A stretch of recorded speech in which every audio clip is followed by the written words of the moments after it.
Daniel, week one is just about in the books. Sort of, kind of.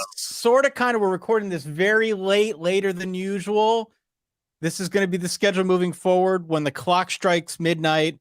Yes. I guess on Sunday mornings, you and I are going to go live right here on YouTube and talk about all things college football in the week that was. Got a few games still left in the quiver, being so it is opening weekend, but most of the games are in the books. We've got a lot to discuss. We've got your reverbs at the end of the show. We'll get to some of your comments at the end of the show. Of course, dude alerts towards the end of the show. But Daniel, at the top here, your impressions of, I think, a particularly crazy week one in some aspects. Yeah, in some aspects. It's a particularly crazy week one because it reminds us like, oh, right, this team has this or doesn't have that. Oh, right, when a team doesn't do this, it's really hard to win when you throw a couple interceptions in the end zone, right? So it's one of those things where it's like, oh, it's so good to have those reminders back, right? The big personalities, the big teams, the games that you think are going to be blowouts come down to the wire. I love all of it, Ty.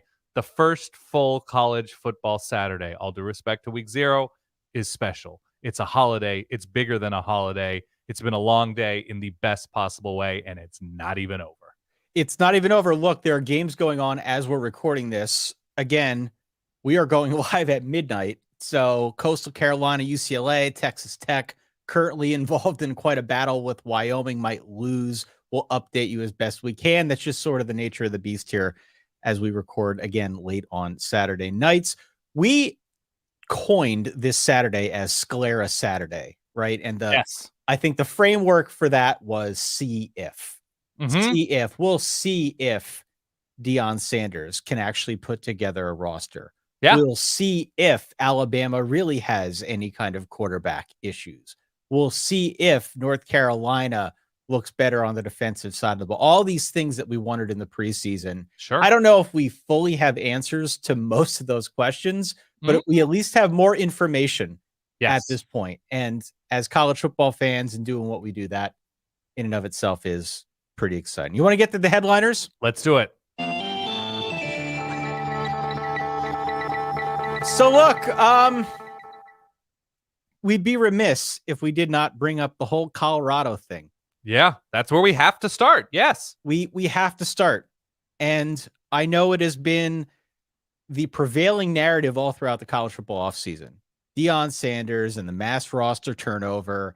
And what is this going to look like when the rubber finally meets the road? We actually got some answers on that front. The answer was it looked pretty damn good, Dan. All things considered, for week one on the road against what we perceive in this very moment as a tough opponent, yes, questions were answered, absolutely answered. What it means for the entire season, that conversation is yet to be had by the two of us, but holy wow, Ty.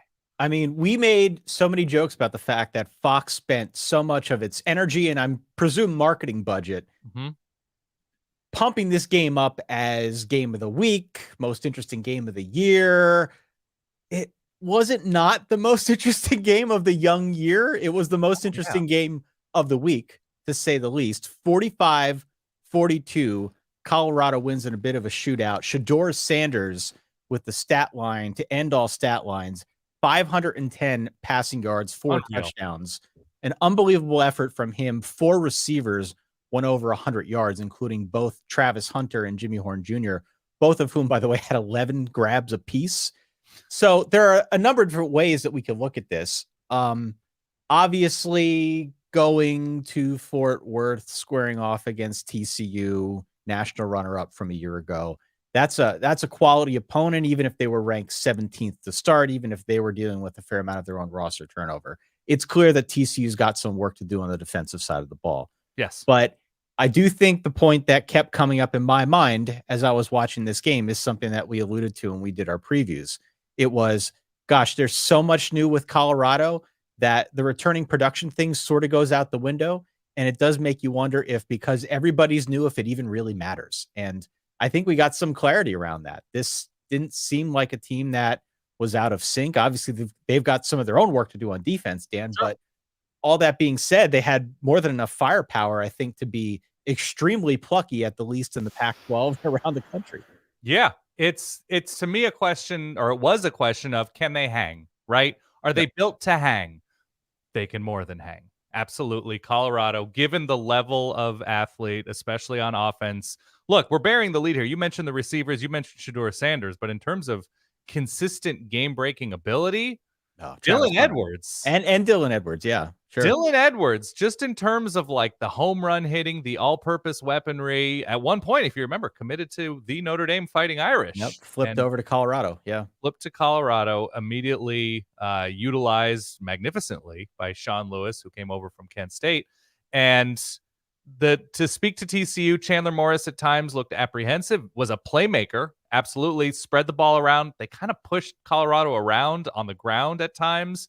And I just figured they were going to lean more into that in the second half as it was going back and forth to sort of control a clock that was moving faster than ever, obviously, with the new clock rule. And TCU sort of went to the air a little bit more than I thought they would. Kendall Briles decided on that. I don't know. It's easy to question, and there were opportunities for them to put the game away, it seemed. But, man, Travis Hunter going 100-plus snaps. Tonight's not the show for the cold water pouring on that situation, but the whole plane, essentially, the whole plane with what he was able to do on defense, that incredible pick at the goal line, smothering defense, stretching TCU's defense. I think the conversation now with Colorado getting Nebraska this coming week, and then later on in September, USC and Oregon, is what type of ceiling do they have if they are just playing dangerously? Yeah. And I think the Oregon game is in Eugene and they host USC. If I have my schedule facts straight, it's fascinating. They're going to need to get better along the lines to win more games against quality teams. I still believe, because I ultimately think I was more down on TCU this offseason than you were. And I still think it's game one and TCU has a chance to address some of those deficiencies. But I don't know how you walk away anything but crazy impressed with Deion Sanders and that coaching staff's ability to get everybody on the same page in that road environment, score damn near 50 points in an opener, and walk away with a win. I will raise my hand as Deion Sanders was taking receipts in the presser after. Didn't see it coming. And you know what?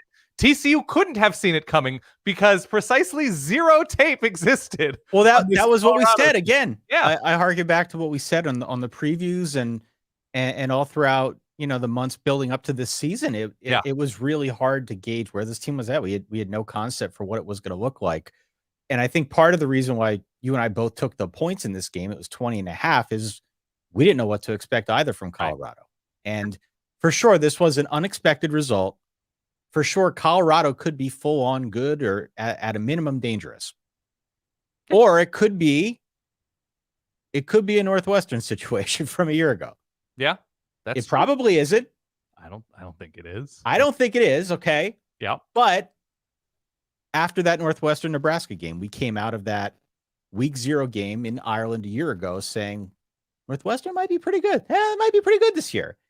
That didn't work out. Colorado was not in a similar place, but I would like to see a little bit more data before I'm willing to jump fully in. But it's a great story. Like it is such an unprecedented thing that is going on at Colorado that it's hard not to, unless you're a fan of a rival team like perhaps Nebraska, who they get in week 2. It's hard not to look at that situation and be at least somewhat intrigued by what the heck's going on. All I can tell you is we probably didn't talk about a Power 5 team less last year than Colorado, and now we're leading with them in week 1. It's pretty good. Pretty good. What other games were headliners to you, Dan? What other game really sticks out in your mind as something that you looked at the result and said, okay, I learned something about teams that I expect to be significant? Well, look, I think it's obvious to everybody that we stay in the Conference of Champions and talk about Utah's thrashing of one of the pride points of the SEC East, the Florida Gators, Ty. Thursday night. Are they still a pride point of the SEC East? Big picture. Maybe not the current Napier Mertz consortium. Man, so 24-11 was the final score here. Yes. If that feels like an odd score, it's because it was kind of a standard issue Utah game. Yeah. First play of the game, a 70-yard bomb to Money Parks from Bryson Barnes, who got the start because Cam Rising was out. It didn't matter. It didn't matter. It doesn't matter who the quarterback is, whether it's Bryson Barnes. We saw little Nate Johnson. He came in and ran for a touchdown, showed some pop.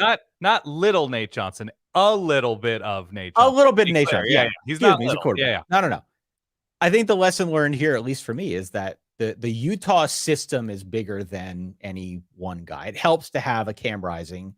Obviously, it helps to have a guy like a Brant Keithy, also who did not play in this game. Sure. But it is more of like an ethos, a vibe, a culture that Kyle Whittingham has built at Utah around playing very physical football, being very physical on the lines, beating up your opponents. And whether it's in the Pac-12 or now this sort of like new iteration of Florida as they're still sort of rebuilding. And I was going to say, when you kept saying it helps to have this version of Florida on the field. It just does. Yeah. Yeah. I mean, look, we saw a lot from Florida that we saw last year. We saw red zone troubles. We saw the dumb penalties. We saw special teams woes, third down nightmares. The penalty that got the headlines was the fact that Florida had two guys wearing number 3 on the field at the same time. Which that extended a drive. Extended a drive. Utah went down and scored, and that was sort of a backbreaker. But as the Pac-12 aficionado of this year tandem, what were your thoughts on Utah? No, it's what we expected from the Utah defense, given, I think, our own expectations of the Florida offense with this particular quarterback, this particular system, this inconsistent play calling. And they were a great rushing team last year. But if you don't respect Graham Mertz, you don't have to keep 2 safeties terribly deep. You can take chances on defense. And Utah just outmanned them, outgunned them in every single way. And so I'm just as high on Utah, if not higher, because if this is what they can do with a backup quarterback or backup quarterbacks, if and when Cam Rising feels good enough and is approved by the medical people in Salt Lake to come back, they're going to be that much better. And so it's not a terrible surprise that Utah played like this. They kind of played like this last year in Gainesville, and Anthony Richardson just made everything plays to win that game. So no, I can't act like I'm surprised, but on the same token, I think it's the first time Utah has beaten a non-Pac-12 Power 5 opponent since like 2017. Been a minute. So it's a nice breakthrough for the Utes and Kyle Whittingham, especially with everybody's eyes on this game Thursday night. I think we've seen this in years past where a number of Pac-12 teams, be it USC, Oregon, Washington, play these huge games to start out the season in September, and a lot of times fall short. And so really nice for Utah in this way. And look, I'm an Oregon fan. I watched that Georgia game last year. It was not great for the conference to have that on display. Really, really nice showing. No matter what you think of what Florida's going to do this year, for Utah to do what it did with that kind of spotlight. Yeah, and we should mention the Graham Mertz thing. Graham Mertz through like 2.5 drives actually looked quite solid. And then the clock hit about 9 p.m. Eastern, and he turned back into the Graham Mertz that we're used to seeing. He turned back into that Graham Mertz. His numbers were okay if you look at the box score, but there just wasn't much balance because Florida went in a 17-3 hole at half. They had to throw it. When they tried to run, they couldn't manage anything longer than 9 yards. And it's because it's a good Utah defense. I'm not ready to fully bail on Florida at this point. I think they could still exceed expectations, but there's just going to be an upper limit if Graham Mertz is going to be the quarterback. And clearly going up against a fundamentally sound team like Utah, it was not something that they were able to overcome. Still too many of the dumb things that they need to get sorted out. Certainly discouraging because they knew who they were playing. This has been on, their minds for 8 months or whatever. And to come out like they did offensively and struggle, like you understand why everybody got a call from Billy Napier, who could throw the ball in a forward direction in the offseason, in the portal stretch. So, all right. Where do you want to go next? Do you want to talk Penn State, West Virginia? What constitutes a headliner to you? Do you want to do the Carolinas? Well, I think we should stay out west, actually. Okay. And talk about Washington, Boise. Oh, that's true. Yeah. I think we both thought this would be closer than it was. And we did. Holy hell, Washington. Yeah, Washington just beat the brakes off him, man. 56-19. Michael Penix, 450 and 5 touchdowns. A lot of big passing plays. Big chunk plays that just kill you when you're a defense. I I thought that the Washington defense actually did a pretty stellar job holding down Boise. And I still believe that Boise is going to end up having a pretty good offense. Maybe it's not fully out of the oven yet. Sure. But I thought all things considered, Washington, every time I watched, it seemed as if they had Taylor Green in some sort of uncomfortable situation where either by design or out of necessity, he was running for his life. Yeah, and that's just not a good formula for success. Yeah, we knew about the edge rushers for Washington, Braylon Trice and ZTF, and we knew that the secondary would be healthier and, brought in new bodies to sort of fortify and add depth. I thought Washington did a great job. Now, Taylor Green, I think, had some accuracy issues somewhat early on. I think there were opportunities for Boise, and especially because if you follow Ty's Orange Juice parlay and Boise not hitting double-digit points, in the second half? That's what it was? They needed to go over 10.5. They had like 3 cracks in the red zone, and they blew all of them. Yeah. Now, the story here is, we've said this in the last couple of weeks, taking care of business is underrated. And for Washington to take care of business like this in week 1, when the game looked to be somewhat close for a decent stretch, and then just blow the doors off of Boise State at home in front of a crowd that had a ton of electricity and juice up there on Montlake. It's great to see for the West Coast. It's great to see for Washington if you're a Husky fan, because Michael Penix, man, he is so far ahead of the game. Like, he looks out at a defense, says, okay, I know exactly where this is going. I know exactly that you are not going to have a safety rotating there, and I'm going to hit a dude streaking 47 yards from here. His arm is incredible, and his journey is ridiculous. I mean, from Tampa and, at Tennessee, Willie Taggart tries to bring him to Florida State, ends up at Indiana, obviously doesn't work out there. Now at Washington, where it's always cool when somebody like finds their place. And Michael Penix and Washington have found each other to an incredible effect. Yeah. 56-19, Washington officially announcing its arrival on the national stage here, and part of this, I think, playoff and conference conversation. Yeah, it's taking care of business, right? Not everybody does it. I need to put more respect on the team's names who come out and look exactly like they should immediately. You mentioned the Carolinas. Let's hit the Carolinas before we go on over to the Big Ten. Yeah. North Carolina 31, South Carolina 17. We knew going into this that South Carolina was going to be challenged along both lines. To what end, I ask you. Okay. Good sir. To what end can we trust what we saw on the North Carolina defensive side of the ball? Because they sacked Spencer, yeah. They sacked Spencer Rattler 9 times in this game. Is that a trustworthy stat, knowing what we know about South Carolina and their deficiencies up front? It's trustworthy in that a pretty decent defensive line should do that against what we knew going in would be a somewhat thin and undependable offensive line from South Carolina. So that's encouraging, right? You hold a team with a quarterback who still had a good game. Spencer Rattler did spread the ball around impressively. They just couldn't run it for shit, Ty. Like, they just couldn't do anything on the ground. Obviously thin at running back with the transfers, but still they have McDowell and TK Joyner.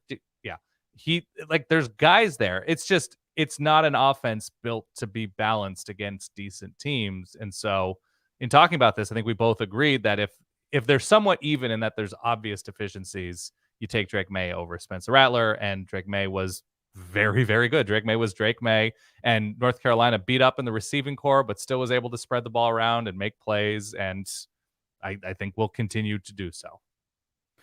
Yeah. I mentioned Spencer Rattler. Yeah, what was the final line? 30 of 39 for 353. It's great. I think that's going to be the story of the year. The problem for him is that I don't know what kind of support he has. Right. I don't know what kind of support he has around him. They really did take some losses with respect to their roster. And very quickly on the North Carolina side, of all the quarterbacks I saw today, Drake May, his throws were the ones that looked the most like I would expect to see on Sundays. Yeah, of course. He looks like he's a pro quarterback. Yeah, he anticipates, he throws it at like the correct velocity at all times, which is Another like it's just very, very together and composed, and there aren't any kind of weird arm issues or arm angles. He's just very compact. Yeah. And that's the kind of quarterback you want. Like guys like that don't fumble when they get sacked, right? Because they're just very, very balanced. Someday I hope somebody talks about me in the way that you talk about Drake May. Just I love calm, it. Composed, and compact. I love it. Calm, composed, and compact. 31-17 again, your final as North Carolina pulls away from South Carolina. It was close for a while. Yeah. Pulled away in the second half. Should we move to the Big Ten? Yeah, let's go to the Big Ten. Penn State 38, West Virginia 15. Kind of went as you specifically expected. Did it? I think so. You were very confident in them covering this spread, which they did kind of barely, right? It was about 20-21. They win by 23 if my public school math turns out. Yeah, I think it was overwhelming defense for a West Virginia offense that we thought might have some pluckiness. I kind of like Garrett Green. He's kind of a fun quarterback that you could see if he were on a more well-rounded team would have more juice to his name. But the big deal is that like Penn State just will come at teams in waves on defense. And I'm sure you can poke some holes in stuff that they still need to work on, but they're just really good. And I don't know if they have the star power on offense quite yet, but I'll tell you who they do have. They have Drew Allar, and he is a star, and he is effortless. And I am jealous of Penn State fans who get him for at least another year after this one. Yeah. His off-platform throws tonight. He's just great. Were incredible. I mean, his ability to scramble, to move outside the pocket, to throw while on the run with velocity and to a spot. I think it caught some of his own receivers off guard. Yeah. Because he was putting the ball on the numbers. And there was at least 2 instances that I could think of where it was right in the breadbasket and guys couldn't handle it because he just had so much pace on it. It was effortless power as well, just like flicking it. There was a crossing route touchdown in the corner later on in the game where he was like, oh yeah, the guy's going to be there. I'm going to throw it there. Everything's good. Everything's gravy, everybody. It was great. It was great to watch as a football fan. 325 and 3 touchdowns in his first start. Could have had an interception. Got lucky that he didn't have an interception, but altogether he looked sensational and very much lived up to the hype. I do want to touch base a little bit on the West Virginia point that you mentioned before. I actually was kind of heartened by what I saw from West Virginia. Same. Because absolutely. You say that I was sort of right about the prediction, and maybe I guess I was, but I expected West Virginia to be a full-on disaster. Okay. And they weren't. They weren't a full-on disaster. I thought the offense made sense. I think it can work against teams maybe that aren't quite as good as Penn State. The defense, I didn't think was nearly as catastrophic as I thought it could be. So I think that there are reasons for optimism there. And Neil Brown's going to need him because I think all agree he's kind of on the hot seat. But I didn't think West Virginia looked as bad as I expected. And that's a good thing for them. On the Penn State defensive side, got to shore up the run defense. You and I were talking a little bit before we hit go tonight about a hypothetical matchup between Notre Dame and Penn State, who wins. And it's week 1. We don't have enough data, but based on what I saw in this game, I would be inclined to say Notre Dame. I think Notre Dame could play bully ball. I think Michigan can play bully ball against Penn State and win that game going away because we saw some issues with that run defense up the gut.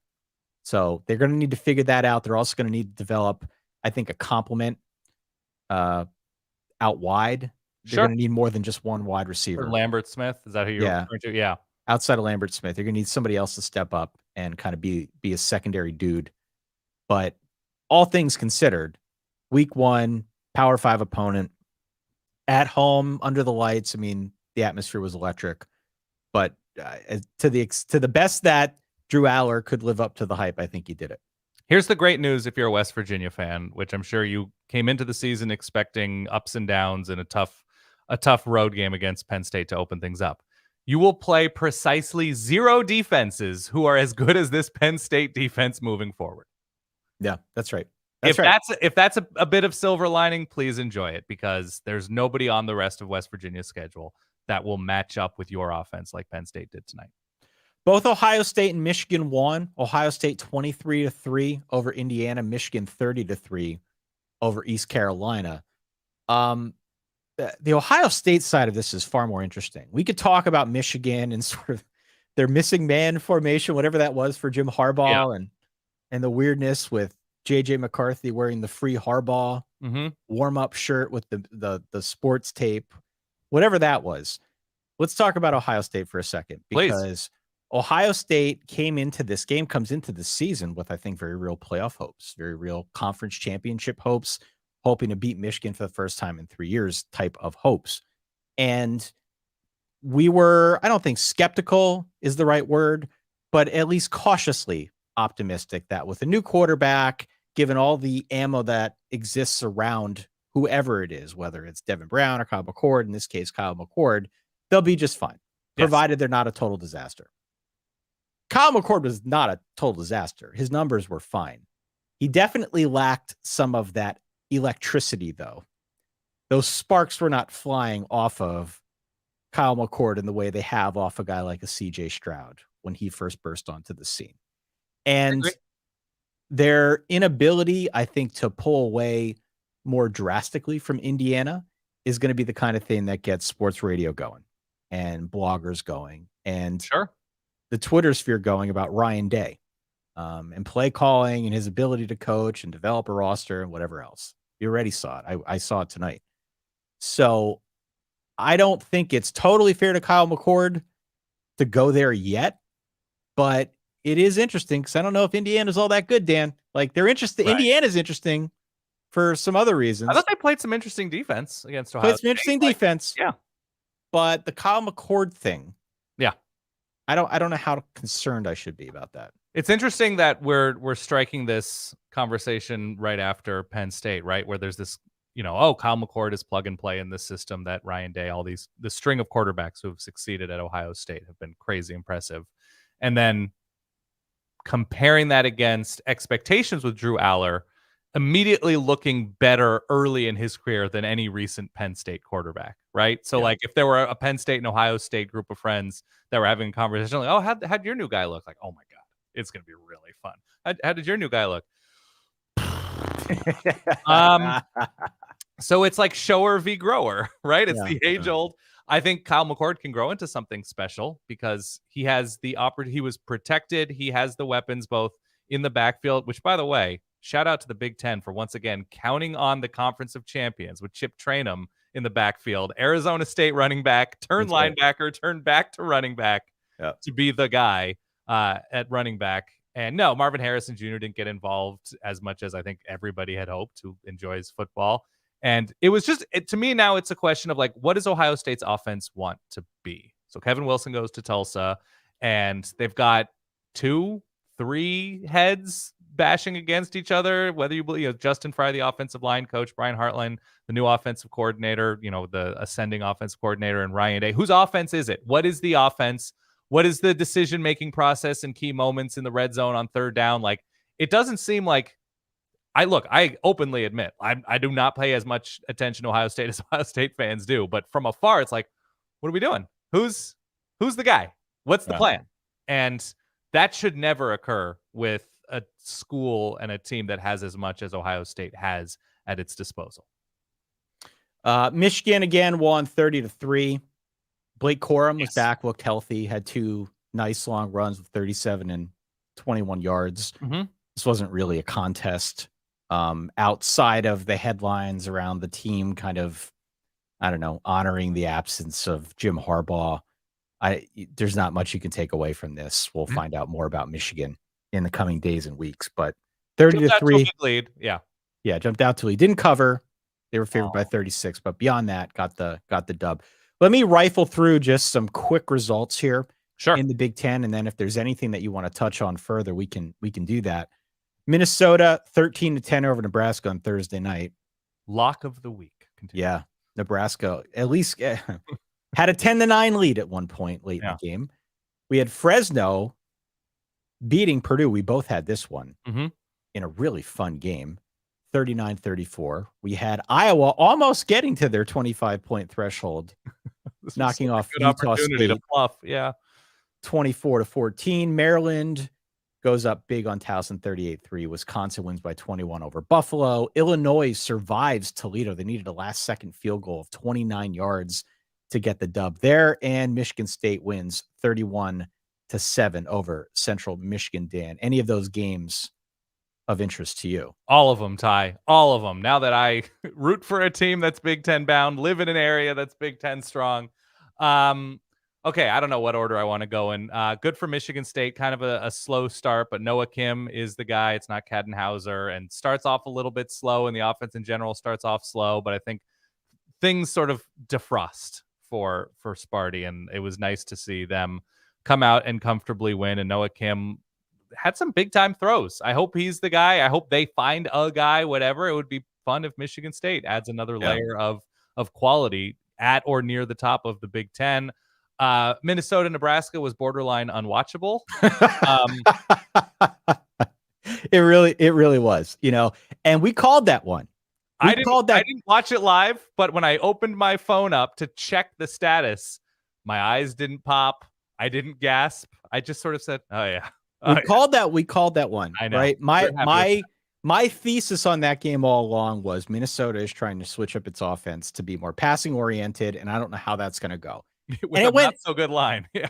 Yeah. I mean, it went okay, I guess. It wasn't catastrophic, but 13 points is not really going to move the needle that much. And on the Nebraska side, it was like, well, the first year generally under Matt Rule has been pretty bad. Yeah. And there was a lot of roster turnover, and there was a lot of steam on Matt Rule bringing guys to town, but what's it going to look like when he puts them all together? It looked like 3 interceptions for Jeff Sims, and it looked like a lot of scrambling and a lot of script. Like, they're going to have to protect him better. He's going to be in a body bag by the end of the year. That's what it looked like to me. So the lone Nebraska touchdown was a flubbed trick play, double pass. Yeah. So they got to get their act together. They're going to get destroyed next week.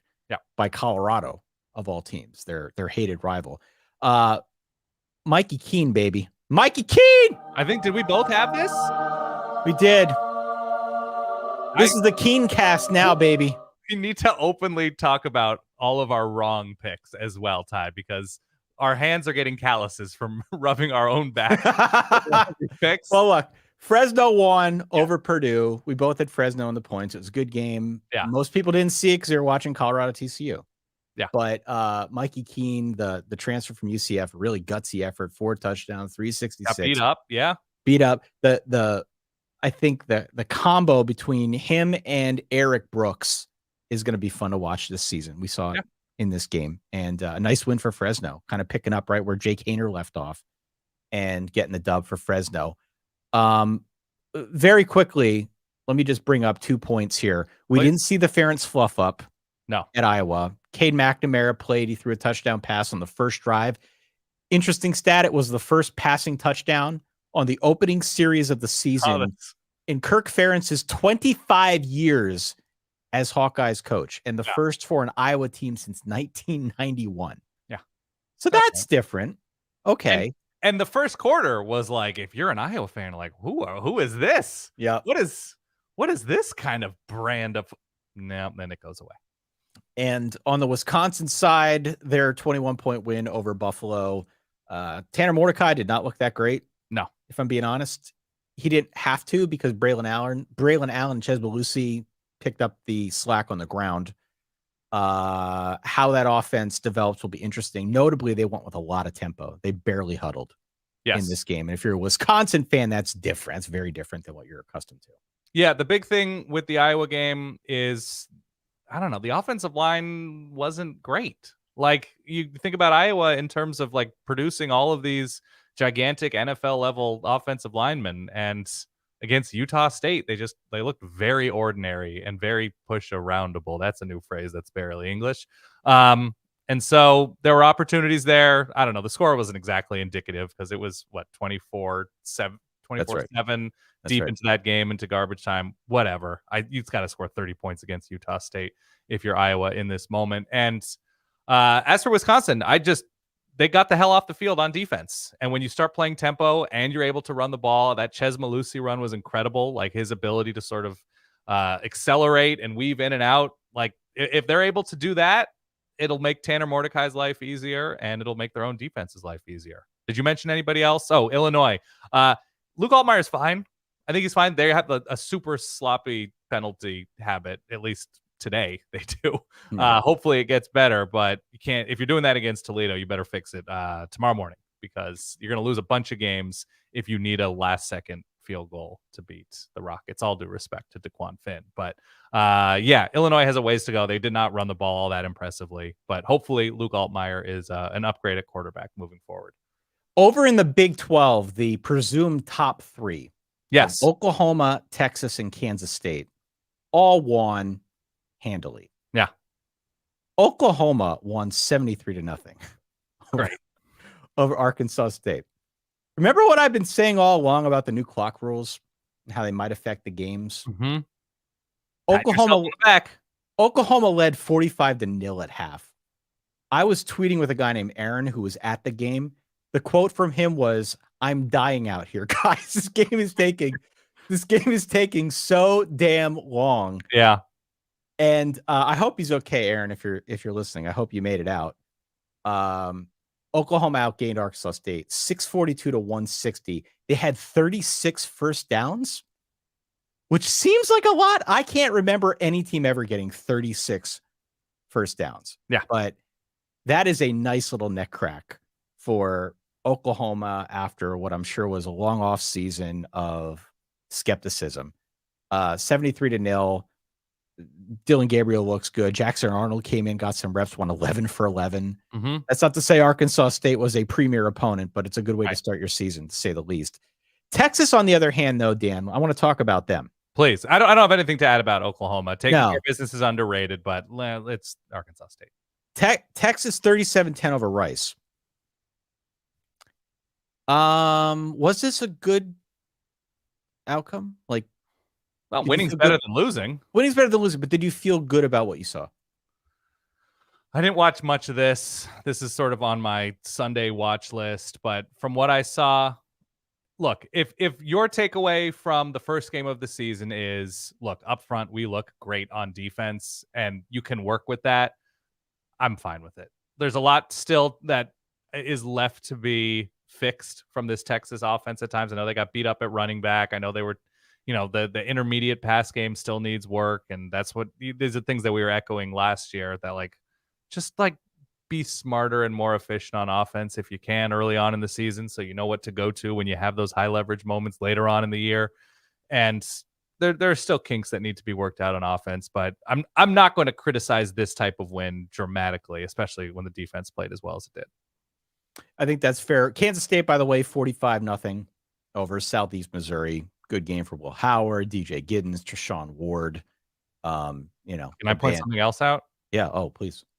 Avery Johnson. Yeah. I'm just telling you right now. Yeah. He's going to be something different for Kansas State. I think he's true freshman, right? True freshman. I think he's the highest ranked quarterback recruit in Kansas State history. Yep. There's a little bit of the fairy dust of T Magic, Johnny Manziel, and the Johnny Manziel thing, because he redshirted, it's a little bit different, but there he is going to be if all works out and he stays healthy, he is going to be somebody that I think Kansas State fans are going to remember fondly for a long time. I'm planting my flag now, and if I'm wrong, so be it. Some other results quickly as we move through the Big 12. Kansas won. Yes. 48-17 over Missouri State. Jason Bean got the start. Jalen Daniels hurt. Yep. Slow start, but pulled away. 56-6 UCF. Welcome to your official membership as a Big 12 school. John Rice Plumlee, 371, 4 total touchdowns. Game was never close. No. And UCF had a ton of big plays, 9 plays of 20 yards or more. A lot of chunk plays there. Houston also starting off the year with a big win over UTSA, 17-14. 3 turnovers for UTSA. The Houston defense, I thought, did a really good job in this game, holding down UTSA. I believe I had this. You did have this. I did not. I had this. Yeah. Texas State knocks off Baylor, 42-31. Yeah. DJ Kinney is the new coach for Texas State this year, who came over from Incarnate Word. He brought his coordinators. He brought a bunch of players with him. Yeah. And it was one of the things we talked about in our previews. Like, what does it look like when you just basically have a transplant? We saw a little bit of that at Western Kentucky over the years. A hockey line shift. Yeah. Of Yeah. course. What happens if we do that with a whole team? Well, it worked pretty well. 42-31. Baylor goes down to Texas State. Yes. GJ Kinney, noticeably younger than both of us. I think he's one of the 5 youngest FBS coaches. Good for the Bobcats of Texas State. And Blake Shapen was beat up. I think it's Sawyer Robertson, the Mississippi State transfer, came in and made some plays. I think Monterey Baldwin was also hurt. Yeah. No excuse if you're Baylor. And now they host Utah, I think, coming up here. Yeah. They have it's been a weird, I won't call it a fall, but it's been a weird direction since winning the Big 12 not that long ago, and how they find themselves starting out the season. Not great. Time to turn it around. Oklahoma State 23-13 over Central Arkansas. Okay. All three quarterbacks played. Garrett Rangel got the start. Alan Bowman came in. Then Gunnar Gundy played as well. 27-13. I don't know what we can really take away from this with 3 different quarterbacks playing, but we'll see if they weed out some of those as we move through the year. Should mention Wyoming just beat. Breaking news. I was going to bring that up next. 35-33 in double overtime. Patting myself on the back again. Continue. Wyoming knocks off Texas Tech. Cincinnati big over Eastern Kentucky, and Iowa State by 21 over Northern Iowa. Anything more before we move on? No, excited to watch exactly what happened in this game. Obviously, we're recording during the conclusion of Wyoming Texas Tech, but no, I'm good there. Over in the ACC, some interesting matchups. Frankly, I think I was very intrigued, more intrigued than the Twitter sphere. Okay, if I read the vibe correctly. On all things ACC, we had some fun games, man. We had You're Louisville. A notoriously good vibe reader, Ty. Give yourself some credit. You're married happily. Everything. Thank you. Louisville 39, Georgia Tech 34. Fun game. Yeah, Georgia disappointing Tech, for me. I wanted Tech here. Georgia Tech's got juice though, man. Yeah, they do. They got juice. 28 points in the second quarter. They had a halftime lead, 28-13, yes. I believe. So look, if you're a Tech fan, you probably like what you saw out of Haynes King. You should like what you saw out of Haynes King. He seemed comfortable running the offense. Yeah, he's certainly a nice upgrade at quarterback. Moved around nicely. Yep. They've got serious issues on offense and defense, but they played hard and they were in this game. They could have won this game. Yeah, they really could have. They had the chance, and Jack Plummer did not have a good first half. Got more comfortable in the second half, made more plays. But yeah, Louisville was a tough watch in that first half. So yeah. Good turnaround. I didn't watch it live, watched it morning after, but I was watching the first half live, and then I made pizza and had people over for pizza. So I didn't watch that second half as it was happening, but fun game. Especially if you're a Louisville fan. And Jeff Brom got to wear the flappy leather old-timey hat at the end, I believe. A bunch of different Kirby Smart, Nick Saban, they've all worn it. So that's a nice look. It's great. In the tough watch department, we had NC State 24-14 over UConn. We also had Northern Illinois knocking off Boston College 27-24 in overtime. NC State leaned very heavily on Brennan Armstrong. Yeah. And he threw it 26 times. He ran it 19 times. Sort of a mixed bag for me. The wind got knocked out of this game, though, when NC State safety Rakeem Ashford was carted off in the third quarter after a late hit. I don't know if you saw this. It was on a kickoff, yeah. Really scary. One of those deals where he's on the field motionless for like 10 minutes. Yeah. And, thankfully it seems like he has sensation and movements in his extremities. He was released from the hospital. Yeah. Released, yeah. So it's been positive since that event. But that nothing takes the energy out of a game like that. Agree. And so I don't take too much away from the result. It, again, mixed bag. Mixed bag for me. We'll see what they do. They've got Notre Dame next week. Win your clunkers. Winning is better than losing. And on the Boston College side, they yanked my guy Emmett Moorhead after 2 series. Yeah. He started 4 of 10.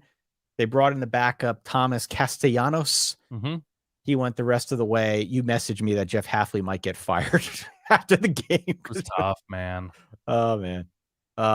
Elsewhere in the ACC, though, we had Pitt. By the way, it was Rocky Lombardi, to be clear. Rocky Lombardi got 37-year-old quarterback Rocky Lombardi. Scott Bakula in the backfield.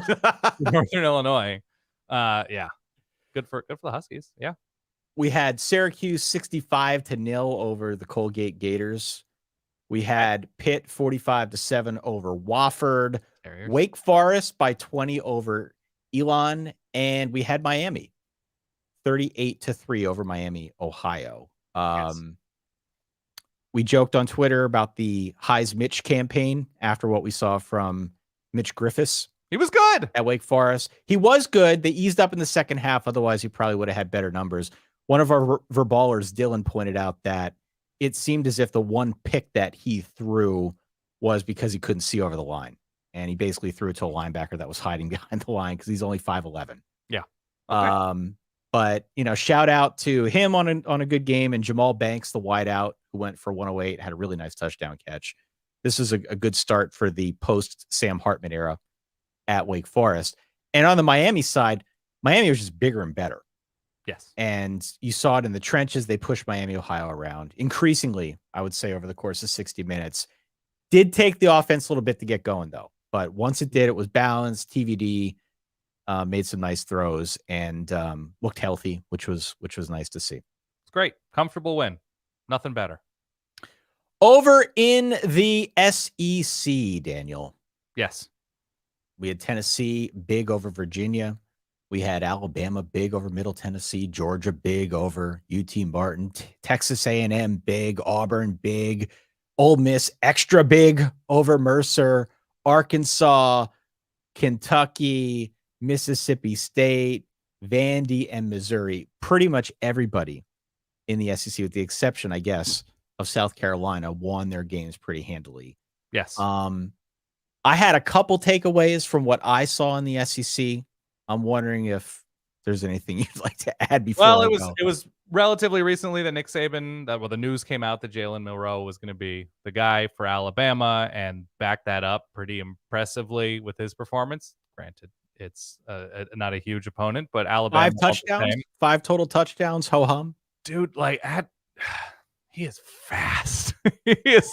He could be very, very good. I still think he's a little bit raw as a passer, but all things considered, you especially see the youth being mixed in on that Alabama defense.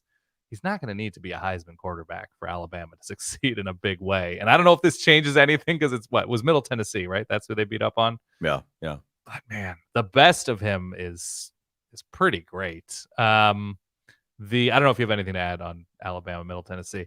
I enjoyed that it took half a quarter, 2/3 of a quarter for Georgia fans watching the Mike Bobo offense to say, nope, don't like this at all. Don't like where this is going. Don't like the feel of it. Don't like the vibes. Nope. And I mean, they comfortably win, of course, because of course they did. But I think Carson Beck is really good. Yeah, I think that's good. Seemed a little bit stubborn in the way that they're going about their business, but look, it's week 1 and they knew they were going to win comfortably. But I did see that from a wave of Georgia fans, for whatever it's worth. Nope. Yeah. On Bobo. Okay. I thought Connor Wegman looked really good. Yes. For A&M, which was nice. I thought KJ Jefferson looked really good. Yeah. Really good in his showing against Western Carolina, whatever. Mm-hmm. But KJ Jefferson continues to be this presence in college football who probably deserves better than the support around him is giving him on the Arkansas squad. Who would you give KJ Jefferson to, though? Who is a special quarterback away? I don't know. I mean, there's probably a million teams that would deal with KJ Jefferson just as well. Okay, continue. But again, he continues to impress. Kentucky was interesting to me. Kentucky won 44-14 over Ball State. They were sort of stuck in the mud for a while. They covered this game. A little bit of a front door cover. Sorry, doggos. Yeah. A little bit of a front door cover. They covered with 6 seconds left. This was an opportunistic defensive effort. This was Liam Cohen coming back for an encore, and it just sort of being okay. And Devin Leary was. I like their receivers a lot. I like their receivers. I like those guys. They're good. Devin Leary was okay to me. I really liked Ray Davis, the transfer running back from Vanderbilt. He had a really nice day, but TBD for me on the Kentucky offense. I wanted more. Maybe we'll see it. 44-14, though. They win by 30. It's not that bad. Tennessee and Virginia. Okay. Tennessee wins 49-13 over the Hoos. A couple things. First off, kind of an emotional affair for UVA. Yes. Their first football game since 3 players died in the shooting last November. I don't usually curse on this show. That's some heavy shit, man. It is. And it was what? Mike Hollins, who was shot, and the running back, he was the one that led Virginia out through the like that was That's very heavy. cool, and you sort of sense the brotherhood there. So that was nice. So I want to give them some slack here because I'm sure that there was like emotions running amok, and that factored into this. They were always going to be overmatched in this game. We knew that going in. Yeah. But the emotional aspect of this as well, I don't think can be overlooked. They did struggle in this game mightily. There's a lot of work to do. The offensive line was really problematic. And some plays reminded me of, you remember the old Tecmo Bowl scenes when you'd call the play of the offense and it was just like a jailbreak and all your defenders bust through the line. There was some of that going on with Tennessee just stampeding after the ball was snapped right through the line. Yep. Whoever was playing right tackle for Virginia was just getting beaten consistently. And I, as people pointed out on Twitter, they kind of felt bad for him. I don't know how Tony Elliott fixes that. Probably job number one, you got to fix the lines, but that's a problem. Offensively, it felt like Tennessee could do pretty much whatever it wanted, Dan. Mm-hmm. Ran the ball well, more than ran the ball well. Yeah. Joe Milton didn't have the pinball numbers maybe that you're used to from a quarterback playing in a Josh Heupel system, but he had all the time in the world when he dropped back to pass. And if he wanted to, he could have probably thrown for 500 yards, but that's just not what was in the game plan. They didn't need to do that. Right. No, good start for Tennessee. It's going to be a long year for the Hoos. Let's move over to the remainder of the Pac-12. We mentioned a couple of the games at the top. Yes. Okay. Oregon won 81-7 over Portland State.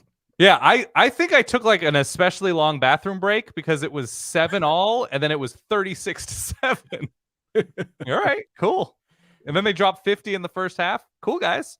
Not much to glean here. I mean, it's a new offensive line that did not struggle at all. They did a good job and opened up a ton of huge lanes for the running backs.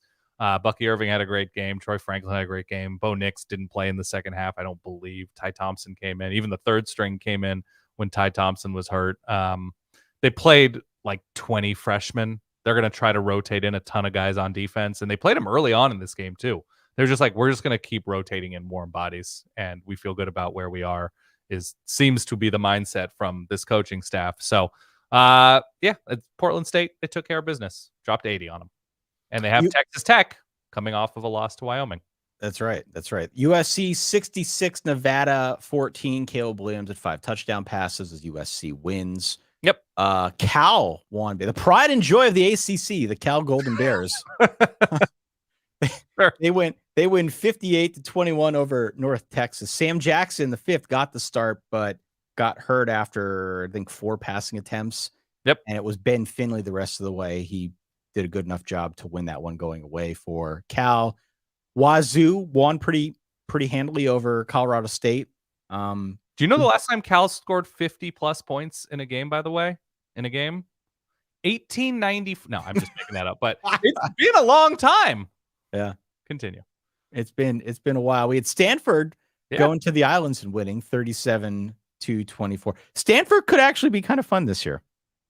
I don't know if I'd go that far, but it's nice to see a Stanford team look at a fork in the road and go a different direction. They're playing faster. Benjamin Urasek. He was the star. It was Ashton Daniels, I think, got the start at quarterback. I hope I got that name right. Is that correct? Ashton Daniels I for believe Stanford. So,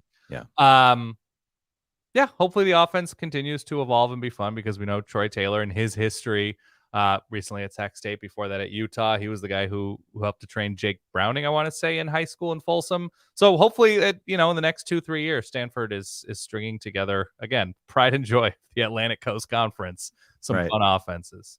For sure. Again, 37-24.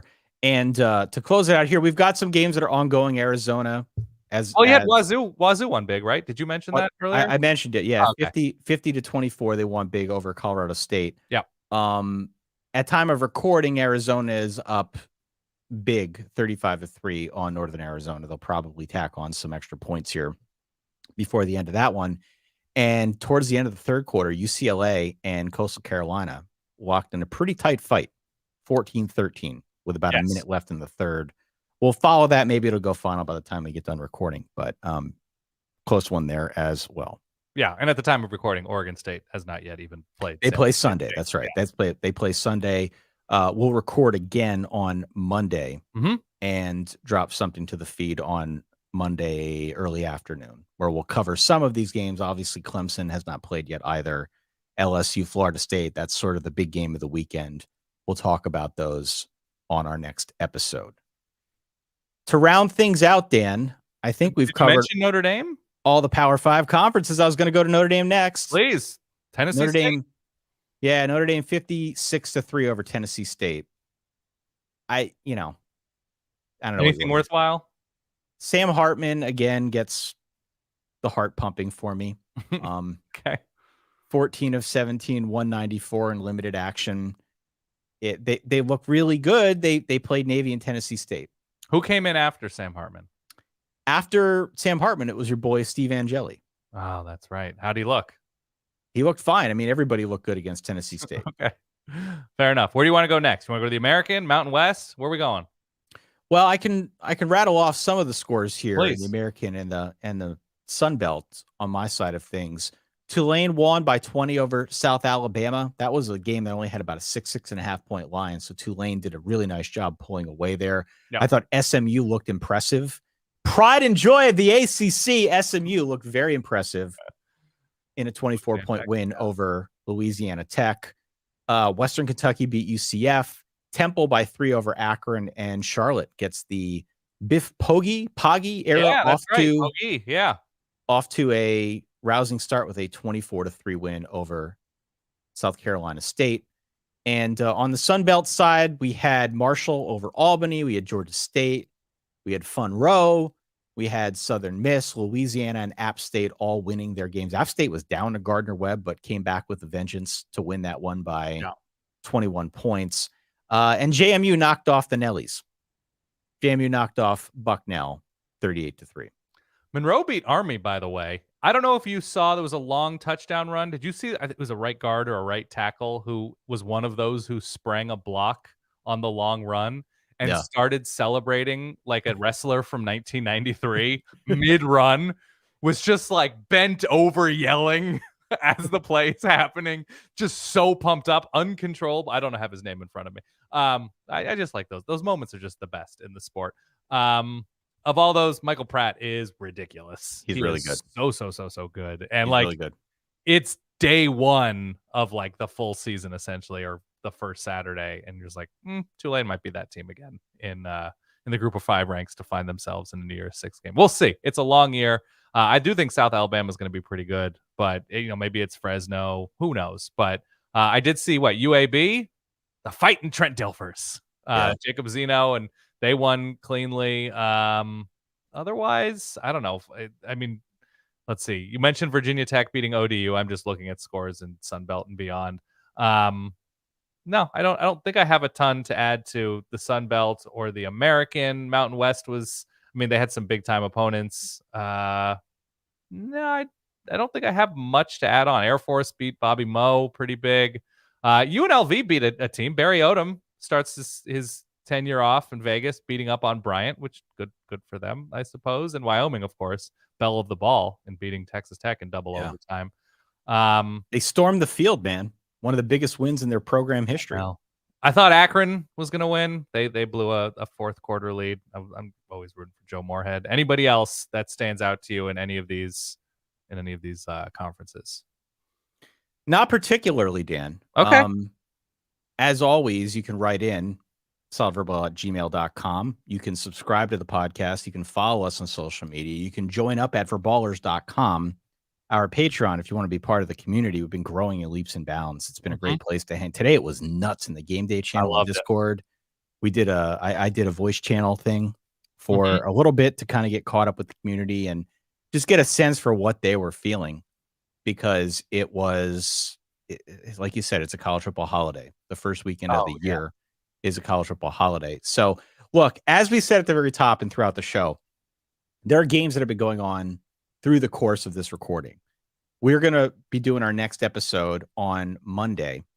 Yeah. And we'll drop that to the public feed, part of that episode to the public feed. The full episode gets posted to Patreon, but the first chunk of it gets posted out to the public feed. And we'll talk about some of these games that we didn't have a chance to address today. You know, the ones that are going on now in late night, the ones that are going to happen on Sunday. We might not get to Clemson and Duke until one of our later episodes because that game is played on Monday night. But look, if something crazy happens in Clemson Duke, we'll do something. We'll make a video or something. I don't know. We'll do something. YouTube.com/@solidverbal. Yeah.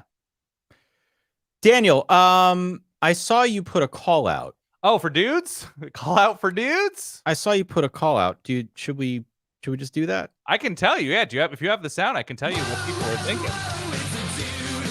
Who are dudes for week 1? Well, TJ Finley, Drew Allar got some love here. Tyler Nubin at Minnesota, because he's not playing offense if he's getting a dude alert. The very, very good safety. Obviously, Travis Hunter, just like the Jimmy Butler of college football, just playing until he's gassed and bent over and everything is cramping. But obviously, a dude effort in that win. We mentioned Mike Hollins. Caleb Williams is kind of a retired dude at this point. I don't know how do you even go beyond Travis Hunter in this conversation about what happened today. So I think I'm going to leave it at that. How about that? I think that's fair, Daniel. We also encourage our community to reach out on our new reverb line at 855 verbal 3. We had some folks calling the old number. I'm trying to tell people as best I can that there is a new phone number. Yeah. It's a new deal this year. Our friend Shay, our trusted verballer Shay, put these together. He did an admirable job. He said this was his favorite batch of reverbs that he has ever put together. The Reverberator. I like that name. That's good. Yeah, I don't know how he would feel about that, but that's fine. It sounds cool. Sounds like an off-brand superhero. I'm good with it. Here are your week 1 reverbs. Have a listen. If there's one thing about Deion Sanders, it's that he just never gets enough credit. Hey guys, it's Rocco. This is Ray calling from Louisville. TCU, Colorado. Colorado. Hi, Dan and Ty. It's Andrew, the Colorado fan in Nebraska. I'm as shocked as you, and I don't know what to do with my hands. I am just celebrating the hell out of Coach Prime's first win as CU's head coach. Ooh, we coming, boys. How about them Hogs? We finally figured out how to score in the red zone. It's a miracle. Oh, wait, no. It's just not having Kendall Bridles anymore. Just ask TCU. If there was ever a week to contract COVID-19, I can't think of a better one than the first week of college football season, and just sink into my couch and watch, oh no, Graham Mertz, no, you're not making me feel better.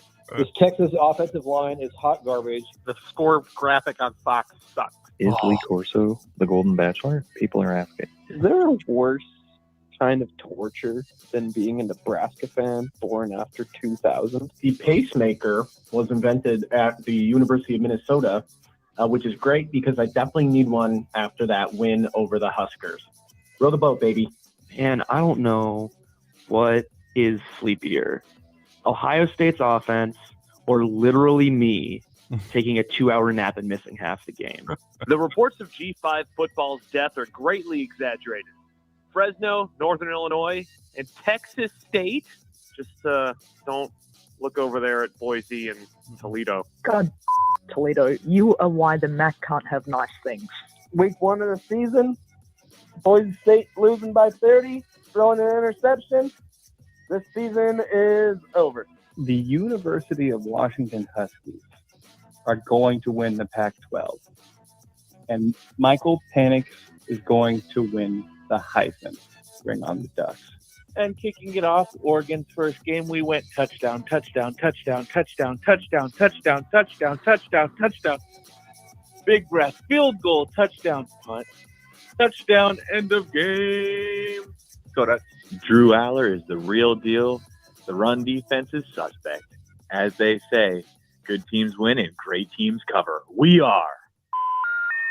Give him the Heisman, yeah, that's 6 more points for Sam.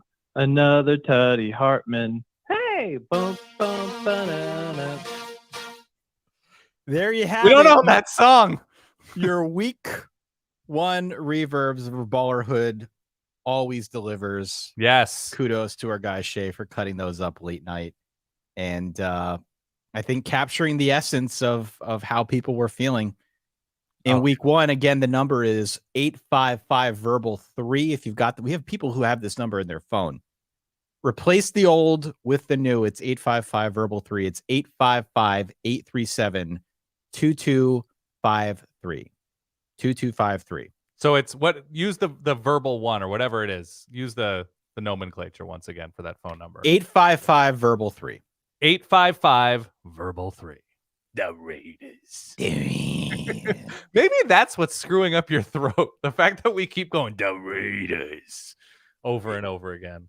It is possible. So look, our next episode will be on Monday. Make sure you hit subscribe if you are listening to the podcast for the first time. Make sure you hit subscribe if you're out on YouTube, perhaps watching us live. Yes. Or just happening upon this video on a Sunday. Dan and I will be all over the place.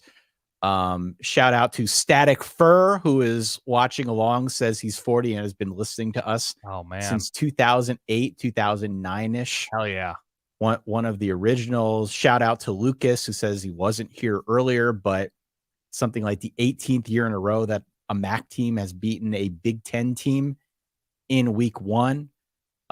Shout out to, let's see who else we're going to go with. Beat U of A. Ty's going to need a break to break out the borderline erotic clip for Sam Hartman this year. I was already eyeing that up, and we'll do one more here. But did a MAC team beat a Big Ten team this year?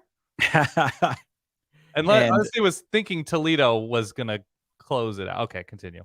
And Chris Morris, he's saying, don't forget BYU finally hitting double digits in the 4th quarter. Ooh, fancy, guys. All I see is that there have been like hundreds and hundreds of comments during this episode, and I don't look at it out of fear that I have just gotten something completely wrong, which I definitely have, and I just don't want to be thrown off my game. But I love the enthusiasm of everybody watching live midnight Eastern time for these recap episodes. For that guy over there, my good friend Dan Rubenstein, for the Verballer Hood watching late night here with us out on YouTube. And for those of you listening from the comfort of your home, perhaps on Sunday morning or Monday on the way to work, my name is Ty Hildenbrandt. For that guy over there, Dan Rubenstein. Again, we'll talk to y'all soon. Stay solid. Peace.